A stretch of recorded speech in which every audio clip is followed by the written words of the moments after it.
Hello, everyone, and welcome to week 2 in character development and education. I hope that you had a wonderful first week getting to know each other via our first discussion question and getting to dive a little bit more deeply into the definition, history, and importance of character education from historical and worldview perspectives via our content for week 1. I loved reading your thoughts about the importance of character education in schools all throughout your discussion posts, and it was wonderful to begin getting to know you a little bit. I'm very excited to dive into your assignments to learn with and from you today as well.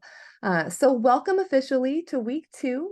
This week, we are going to build upon that foundational why knowledge that we really looked at last week. And this week, we're going to focus on the how, specifically by learning about the primed model for character education with a focus on prioritization of time and resources devoted to this really important topic within a complex organization that very often takes our time and money and human capital in all different directions, right? So specifically this week, we're going to scroll on down here. You're going to have a chance to read chapters 4 through 7 in our Berkowitz text. And you'll also have a chance to explore a really interesting website entitled How You're Helping Your Child Become a Responsible Citizen. Our discussion question this week is going to give us an opportunity to look at synergy. So, the synergy between academic achievement and character development is becoming more widely accepted, but sometimes this is on paper only, and the two foci remain completely separate entities within school. So, your question is, if you were to put academic achievement and character development on a scale, how would you describe the following? Number 1, your personal efforts in the classroom, and number 2, your school's overall approach to education. Are they totally separate? Are they integrated? Do you spend way more time on one initiative than another? What does that look like for you in your personal practice and within your school culture overall? So the P in the primed model is for prioritization. So be sure to mention some personal and all school priorities that play into tipping that scale either way for you. There's no judging here. So please just answer honestly and openly, knowing that striking a perfect 50-50 balance is not always possible or practical within schools. And it's much better that we look at this concept with realistic rather than rose-colored glasses and just always work to be doing our best. So very excited to read your thoughts about that discussion question. Again, just friendly reminder that that initial post will be due on Thursday at 11:59 p.m. and your peer responses will be due Sunday by 11:59 p.m. to peer responses.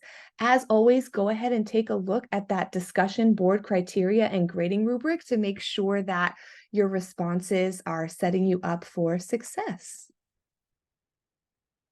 Once we get through our discussion questions and our material together this week, you're going to have an opportunity to actually put what you're learning into action by doing a finding resources assignment.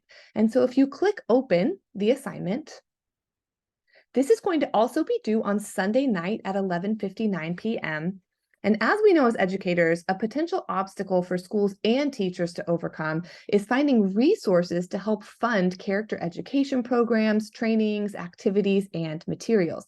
Whether or not your particular school site has an existing program or established budget, your goal for this assignment is to discover some additional resource opportunities.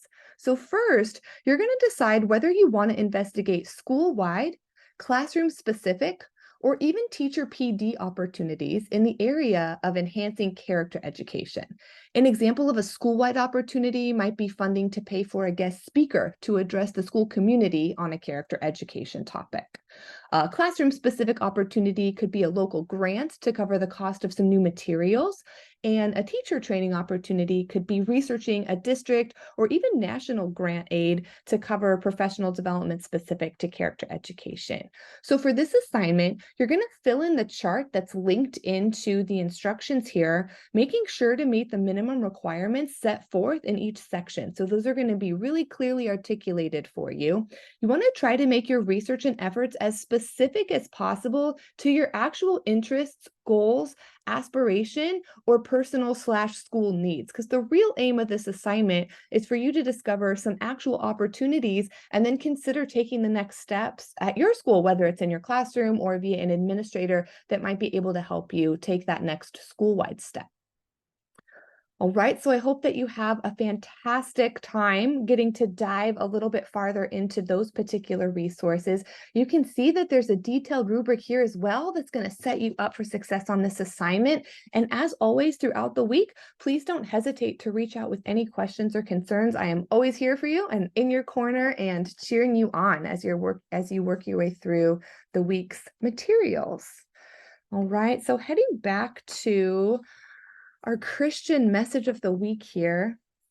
Just want to leave you with this as we all go about our very busy weeks together. So as you navigate the upcoming week, just want you to consider joining me in contemplating Matthew 9, verse 35.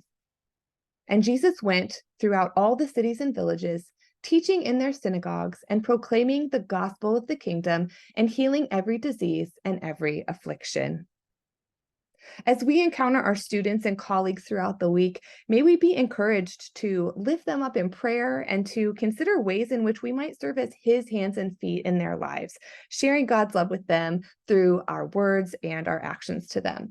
Please know again that I am praying for you throughout this week as well, and so happy to be here. If you want to reach out via email or hop on a quick Zoom, and just pray that you continue to really enjoy your time in this class as you continue to get to know one another and dive more deeply into this material. Hope that you have an absolutely wonderful week.